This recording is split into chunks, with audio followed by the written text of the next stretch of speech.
How's it going to the first tarot deck showcase of my channel? How's the tarot?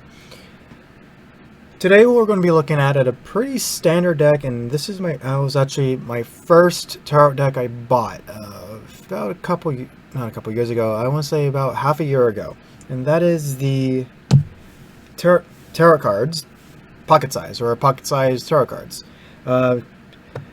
made by Manda Limited.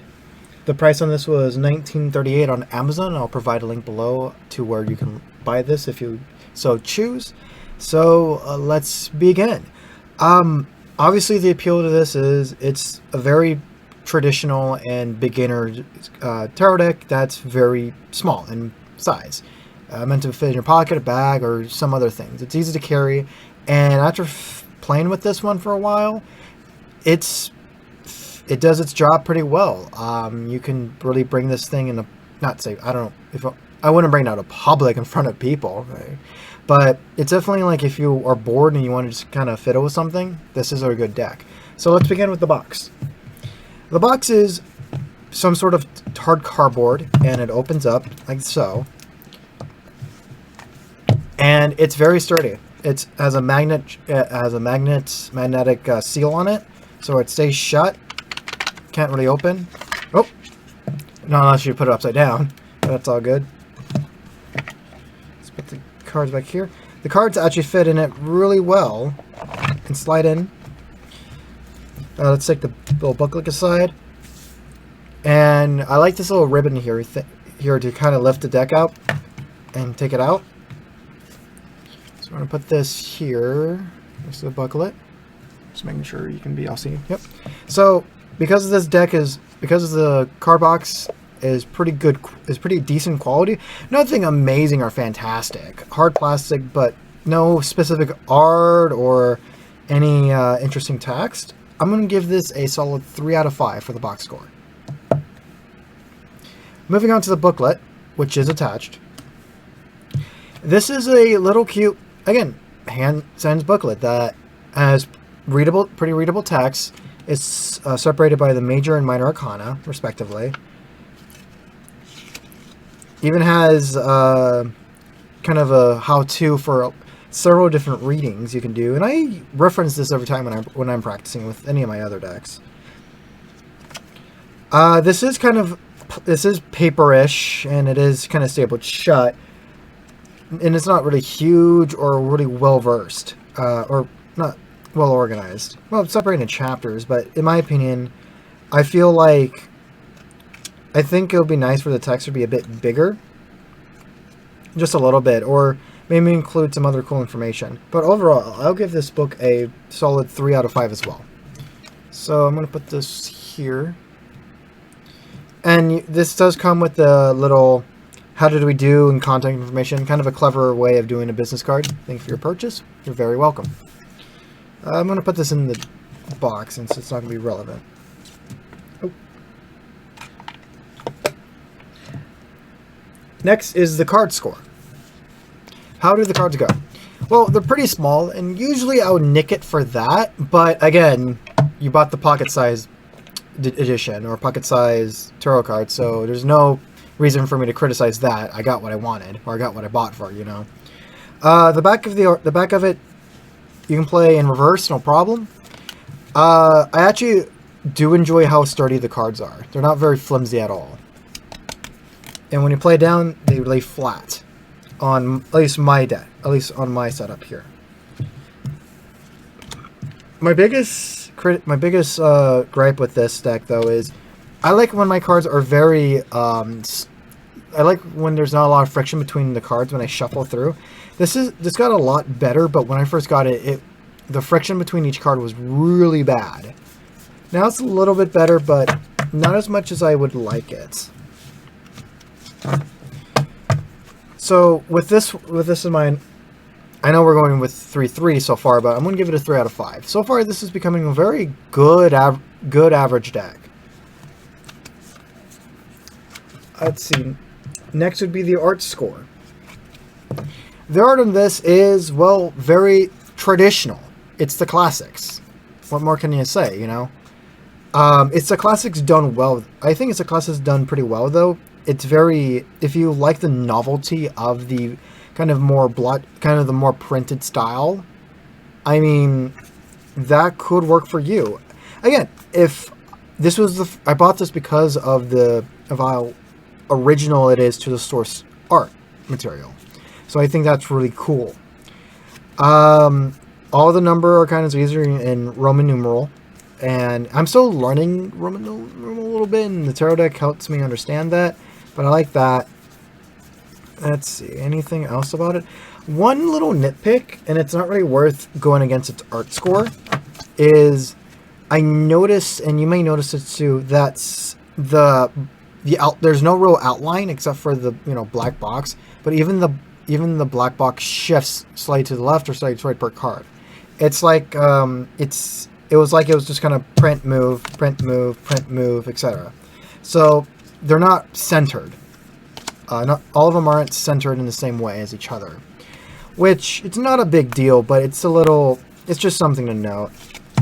So again, I would usually nick it for how it looks, but again, I'm sorry, let me specify what I mean. I would nick it because of how very plain the look is, but again, that's the point of this deck. This isn't, we didn't buy a stylized tarot deck. We bought literally the basic of the basics, so I'm going to give it a basic score of another 3 out of 5. Can you guess the next score? It's going to be 3 out of 5. So the text score. The book doesn't have any real significant text. The welcome card was a nice touch. I did like that a little bit. But going to the booklet. So text alone, as I mentioned, I do enjoy that. I do like a lot how it gives you several ways to play it, or tutorials of how you can play your cards. And when you look over at, when you start reading this, not the suits, but suits and the major arcana, they have a basic breakdown of each one, basic definition. The Fool represents new beginnings and carefree adventure. Though this card could indicate foolishness, it's more optimistic in the scene that it stands in pure actions and being free from the constraints of your present life. More than likely, there are important decisions coming your way, and in the answer to your question is yes. That is something I find kind of cool. So instead of really expanding on different things, this is probably one out of another deck, I think, that actually has another breakdown of the card of, if you're answering a question, then this card represents yes, no, maybe, yeah. So I think that's kind of cool. But unfortunately, it doesn't go beyond that in terms of what each card represents. Just basic bare bones definition, no upright, downright, which is fine. Again, I had that off screen. This is meant to be a very clear starter deck. So I'm going to give this a 3 out of 5. I'm not going to give this thing any bonus points. So the total score is 15 out of 25. Again, 15 is a solid score in my opinion. I think 10 or lower would be where you should be like, that wasn't really good, at least in my opinion.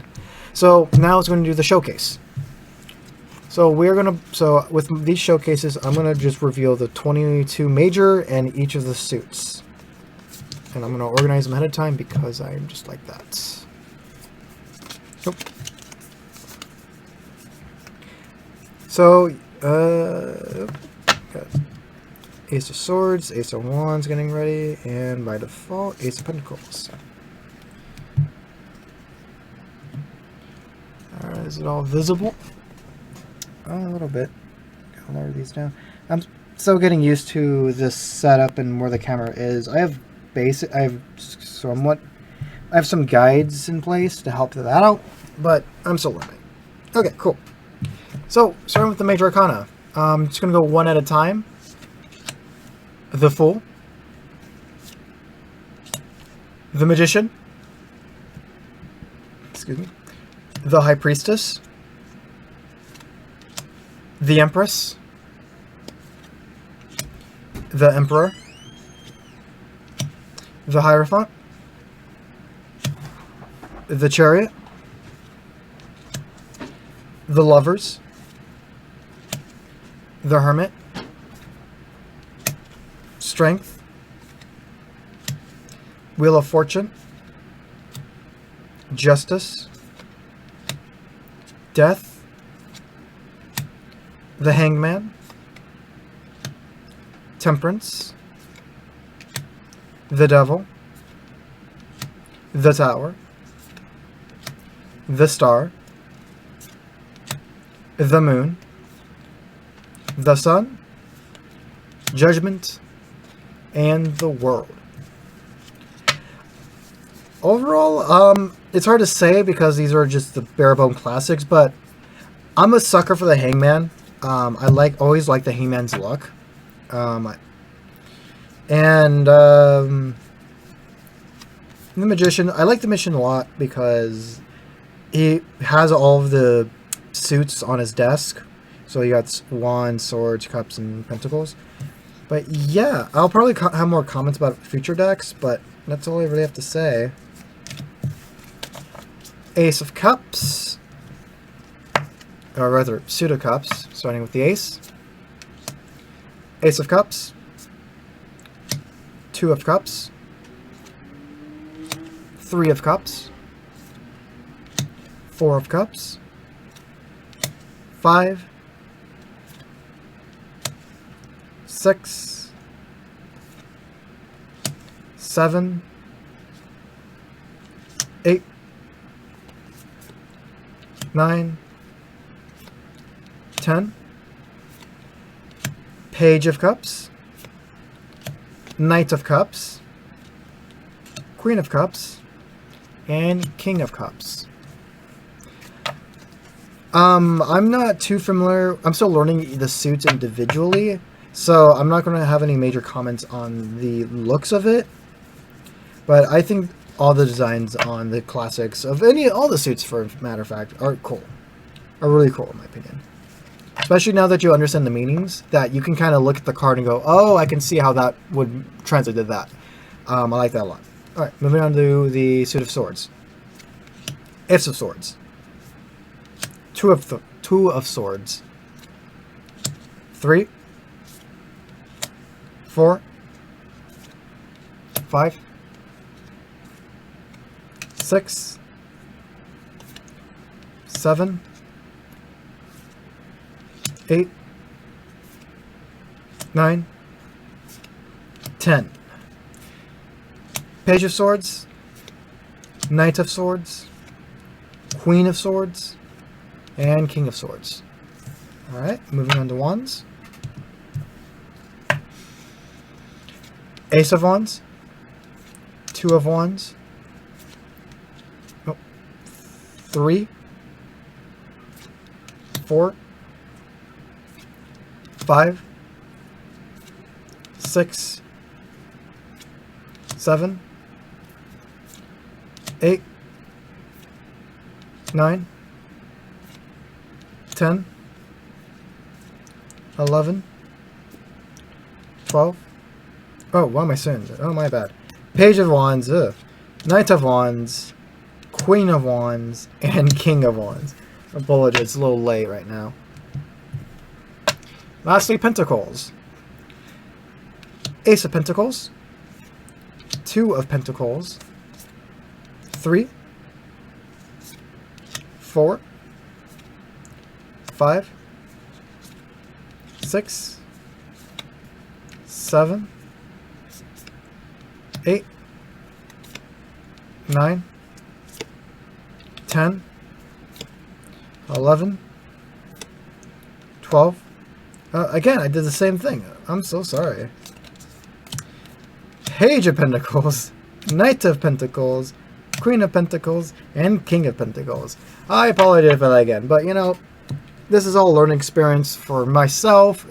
Hopefully you learning about these cards, and so long as we get better with it, right? Just like it's a beginning of a new journey, much like how this is the first episode.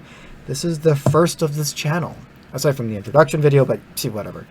So yeah, so let me know in the comments of what you think about this deck in particular. Would you want to get it? What's your favorite card out of the entire deck, and why? And if you have any recommendations for decks I could keep an eye out for, put it in the comments below. And yeah, till next time, hope you enjoyed.